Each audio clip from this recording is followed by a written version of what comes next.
ya. Jadi di sini semuanya pakai aturan. Tidak seperti di Taiwan, mau main kabur-kabur aja. Ini enggak.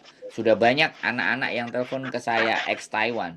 Itu kurang bisa legowo dan selalu membandingkan, ya, membandingkan. Jadi jangan dibanding-bandingkan antara Taiwan dan Hong Kong. Semuanya berbeda. Nah, saran saya adalah tiga. Samen pikirkan baik-baik, ya kan? Samen bagaimana dan seperti apa? Itu silahkan samen pikirkan langkah berikutnya apa. Nah, kalau samen pingin ngebreak atau interminate atau putus kontrak, ya, terminate kontrak itu putus kontrak.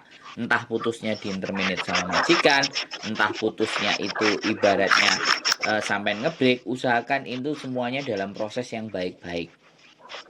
Karena kalau tidak baik-baik harus pulang ke Indonesia.